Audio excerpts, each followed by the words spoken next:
know that she my white horse, she my medical. She like my baby mama, know how to take care of me. Give my baby problems, you gon' regret everything. So I let her know, gotta let her know.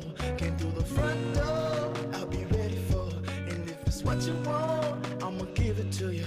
Yeah, promise, I'ma give it to you. Miss that smile, Lord knows I ain't seen that in a while, but it's your style, so something must be up keeping you down. You a queen that must be heaven sent. Pray my soul, I must repent for not telling you what I meant and how I felt. Honest. Order. The meeting of the City Council Public Finance Authority. Madam Clerk, call the roll. Councilmember Kalmick. Aye. Councilmember Mosier. Here. Mayor Pro Tem Vandermark. Here. Mayor Strickland. Here. Councilmember McKeon. Here. Councilmember Bolton. Here. Councilmember Burns. Here. All present. Thank you, Madam Clerk. City Council member comments. Does any member would like to make a 3-minute comment statement? Mr. Kalmick. Not going to be 3 minutes, so. Okay, go ahead. I just wanted to put onto the record that since we're still going to be doing roll call votes, that I will likely be availing myself at some point in the future of the pass mechanism of Robert's Rules of Order. It does not mean that I'm not ready to vote. It just means that I don't necessarily feel like going first every time. Thank you. Okay, that's good. Go ahead. Thank you so much. I just wanted to first say thank you to the mayor for opening our last meeting in honor of Allie West and having a moment of silence and also closing the meeting in honor of her. I had the honor of attending her memorial last week. And, I was really moved by it. I was there with Councilmember Bolton as well. And I just wanted to say a couple of things that I heard during that day that were really moving to me. So I'm going to do that now. First, as I said, the stories that were shared to the 2,000 people in attendance were beautiful and all had similar themes. And I wanted to share a few quotes and excerpts that touched me personally. Her teacher, Mr. Daniel Somerville, said, "Allie would be so encouraged to see all the love that's been shown, all the hugs, so many people giving love and continued kindness in her honor. Continue to share those stories." He also shared a letter that Allie wrote to the, quote, Church of Huntington Beach. One line in that letter from Allie read, "Do be kind to others, for being kind doesn't take much." Allie's dad spoke and was very moving. He said, "Let us thank God for Allie and rejoice in the blessed years she was given to us. Her spirit will be with us always, cheering from above, asking us to be better, asking us to come together regardless of our differences, and to treat each other with grace and kindness. Let us love like Allie." And finally, I wanted to close by sharing a sonnet that Allie, along with her mom, Lisa, and her dad, Jake, wrote for Mr. Anderson's English honors class that I thought was really beautiful, and I thought having her words here in the chambers would help to keep her spirit alive here.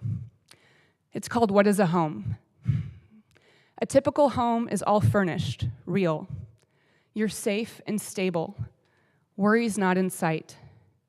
But homes can never ever make you feel how family and friends can love you till night. Togetherness, no matter where you are. A dinner table with food to be shared.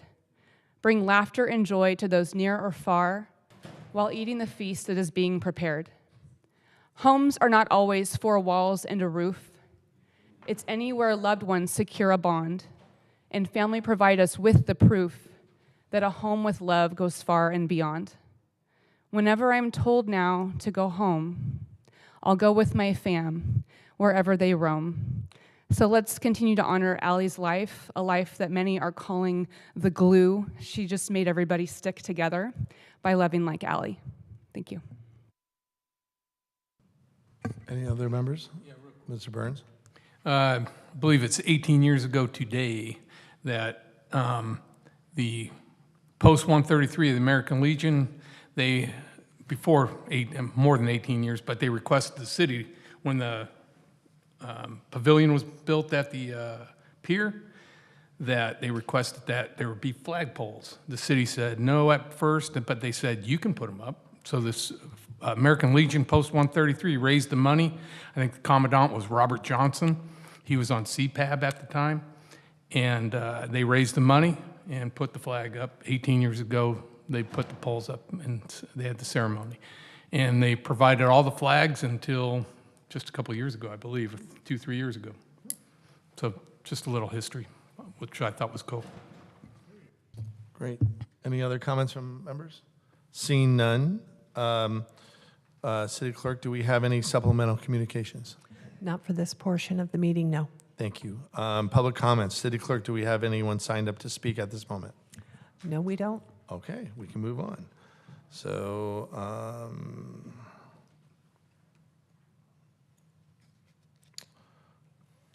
Deputy Director Alvin Papa, please introduce the study session item. Thank you, Mayor, Council. If I might, I just would open up and introduce our Deputy Director, Alvin Papa. Thank you for the opportunity to present and talk about our infrastructure, something that we in Public Works are very, very passionate about. We've done a lot of master planning in terms of individual components of our infrastructure, water master plans, sewer master plans, pavement management plans. However, we haven't done a comprehensive analysis of all of our infrastructure and had a public process with the community since July of 2000. That was the last time that we adopted that. So we feel very fortunate with the opportunity to bring forward and do that now.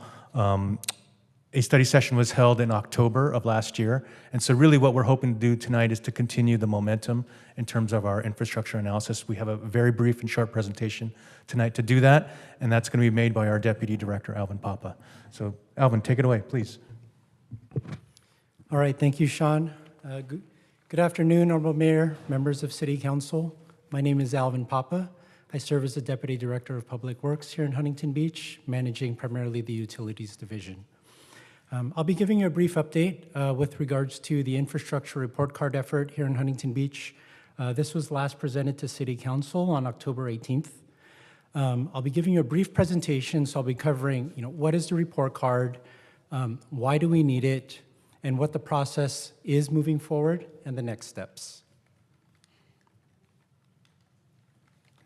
And so why do a report card?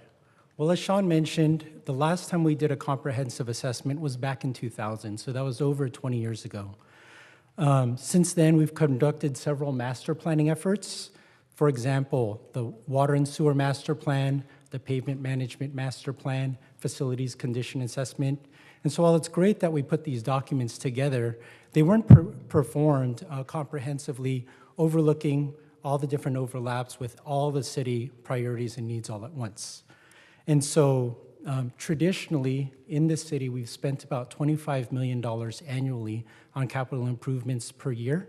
And although that number has risen in recent years, we likely think that that's not going to be enough moving forward. And so what this report card is going to do, it's going to put together a bunch of committees that will look at all these master planning documents as well as other relevant information with regards to CIP, and look at everything holistically. And what's going to come out of that is a brief and concise summary of the infrastructure needs of the city, and it's going to assign a letter grade, similar to a report card from A to F. That will be very easy for our residents to understand so that it's transparent, simple, and easy to read.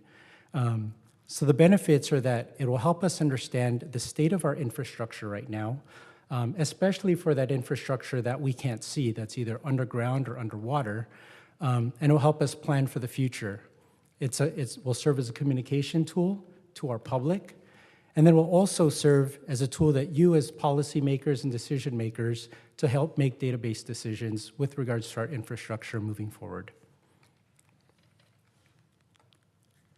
And so ASCE-like report card, what does that mean? ASCE stands for the American Society of Civil Engineers.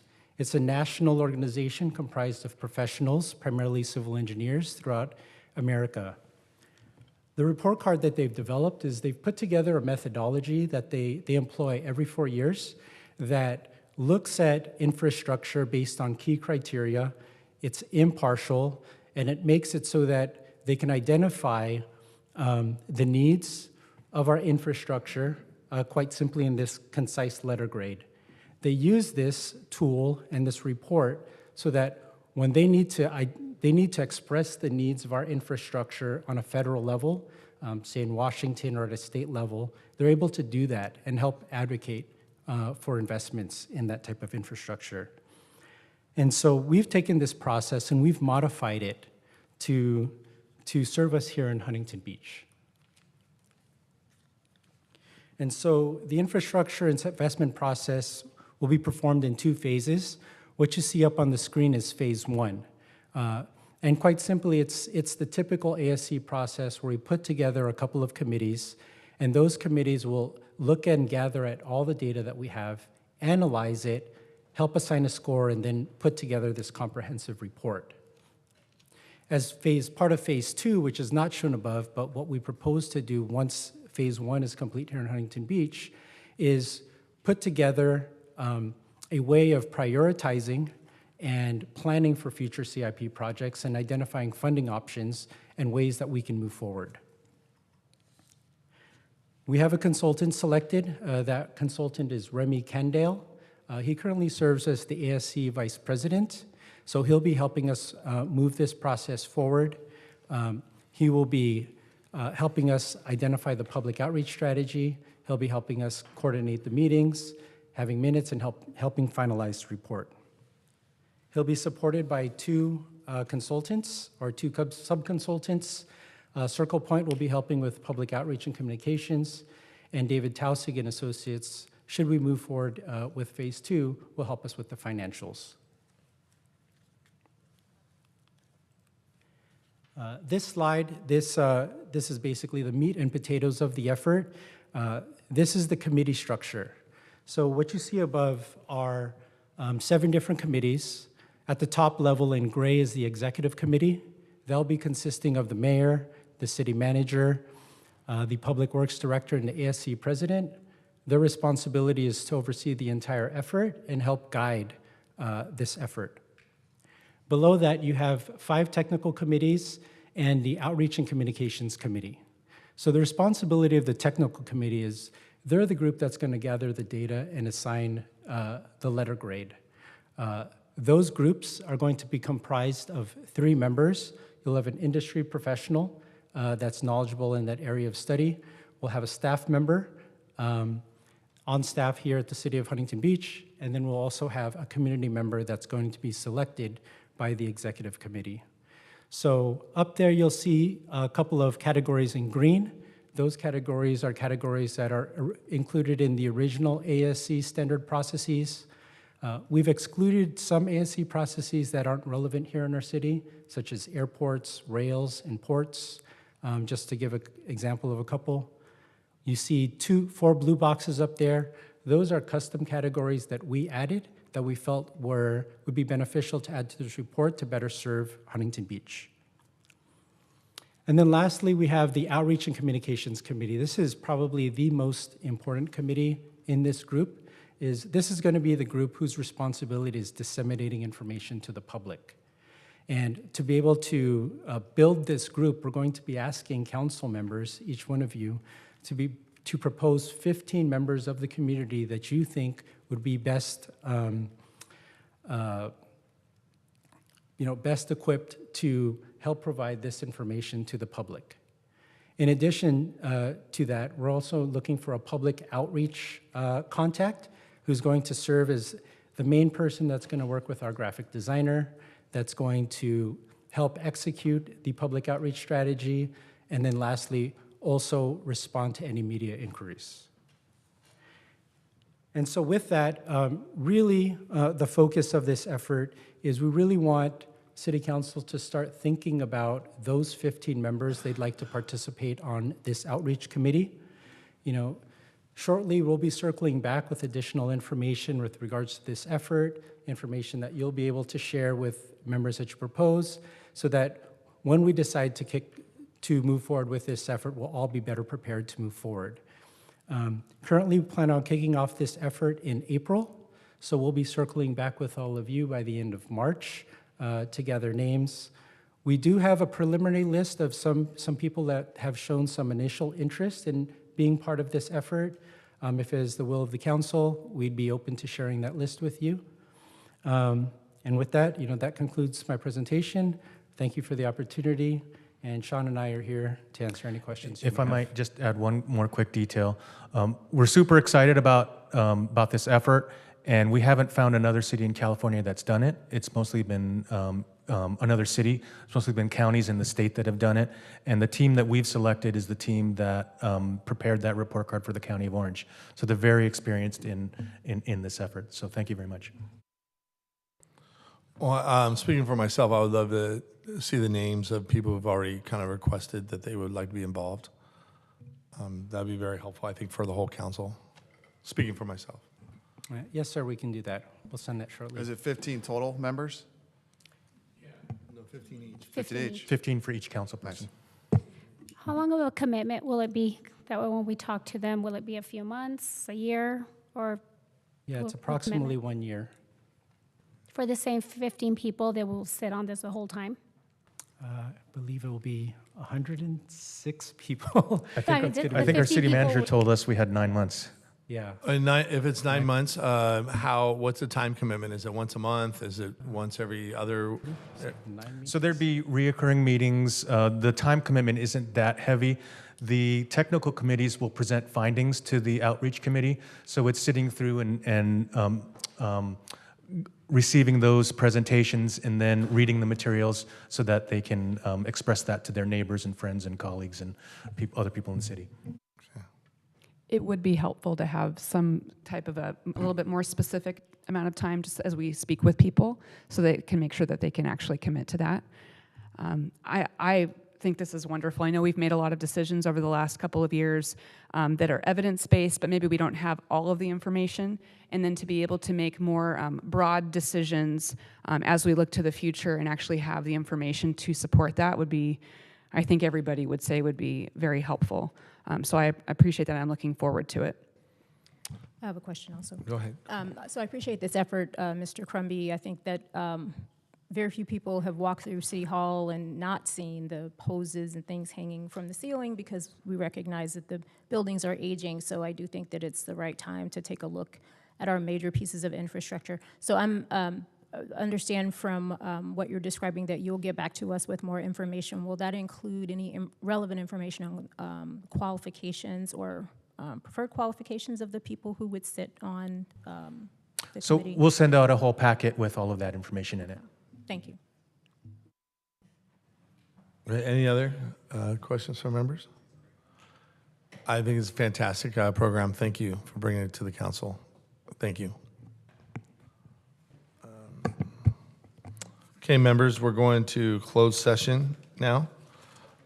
Pursuant to Government Code 54957.6, the City Council takes this opportunity to publicly introduce and identify designated labor negotiators. Al Zelinka, City Manager, Peter Brown, Chief Negotiator, also in attendance, Jose Rodriguez, Human Resource Manager, Travis Hopkins, Assistant City Manager, Michael Gates, City Attorney, Robin Askew, City Clerk, Eric Parra, Chief of Police, and Sonny Reef, Assistant Chief Financial Officer, who will be in today's closed session discussions regarding labor negotiations with the Huntington Beach Police Officers Association. Recess to closed session. Call for a motion to go to closed session. It's been I'll make a moved, it's motion. been seconded. Any opposition? Seeing none, we're going to closed session.